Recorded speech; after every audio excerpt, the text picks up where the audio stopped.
Une feuille qui jaunit, une tige qui noircit, un fruit qui pourrit même avant la récolte. Le saviez-vous? Il existe des centaines de maladies des plantes causées par des champignons, des virus, des bactéries, des parasites ou encore des mauvaises conditions environnementales. Chaque année, ces infections détruisent une partie des récoltes en Afrique et menacent la sécurité alimentaire de millions de personnes.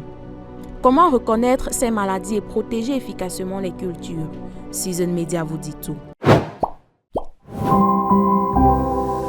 Les maladies les plus fréquentes en agriculture sont causées par des champignons. Le mildiou ravage les tomates, les pommes de terre ou encore les oignons. Les feuilles se couvrent de taches jaunes avant même de sécher complètement. L'oïdium, lui, laisse une poudre blanche sur les feuilles, notamment sur les concombres ou les courges. Autre ennemi redouté, la rouille. L'anthracnose ou encore la fusariose, une maladie du sol capable de faire mourir une plante entière. Mais les champignons ne sont pas les seuls responsables. Les bactéries aussi détruisent les cultures. Le flétrissement bactérien peut faire faner une plante en quelques jours seulement et les maladies se propagent rapidement par l'eau, les outils agricoles ou même les insectes. Les virus représentent également une menace majeure. La mosaïque déforme les feuilles et ralentit la croissance des plantes. Le virus de la striure du maïs, très présent en Afrique, réduit fortement les rendements agricoles. Le manioc, aliment essentiel dans plusieurs pays africains, est lui aussi fragilisé par la mosaïque africaine. À cela s'ajoutent les parasites comme les nématodes ou le striga, une plante invasive particulièrement destructrice pour le maïs et le mil. Et parfois, la maladie vient simplement du climat ou des sols. Manque d'eau, chaleur excessive ou carence en nutriments peuvent suffire à affaiblir les cultures. Au Cameroun, comme ailleurs en Afrique, plusieurs productions stratégiques sont touchées. Le cacao avec la pourriture brune, la tomate avec le mildiou ou encore la banane plantain frappée par la cercosporiose noire.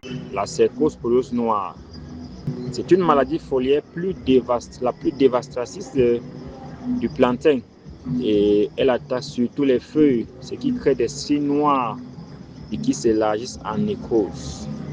L'effet de la cercosporiose noire sur la culture de la banane plantain. On a donc les surfaces foliaires fonctionnelles qui diminuent très vite. Du coup, la plante ne peut plus réaliser correctement la photosynthèse et les régimes mûrissent mal. Donc du coup, ces régimes restent petits. Et sans traitement, elle peut détruire 80 à 100% du feuillage. Face à cette menace, la prévention reste l'arme la plus efficace. La technique la plus simple pour l'éviter, c'est du coup la propriété de la parcelle. Il faut de temps en temps éliminer les feuilles qui sont fortement atteintes et les brûler, ce qui réduit l'inoculum. On a également la densité de la plantation. Il faut adopter une densité raisonnable. Donc du coup, il faut éviter des plantations trop serrées et il faut bien que l'air circule parce que l'humidité stagnante favorise la maladie de la cercosporiose. Semences saines, rotation des cultures, désinfection des outils, surveillance régulière des champs et traitements adaptés peuvent limiter les dégâts. Car derrière chaque plante malade, c'est aussi l'alimentation, l'économie et le quotidien de millions de familles qui sont en jeu. À votre avis, l'Afrique investit-elle dans la santé des plantes et la prévention agricole?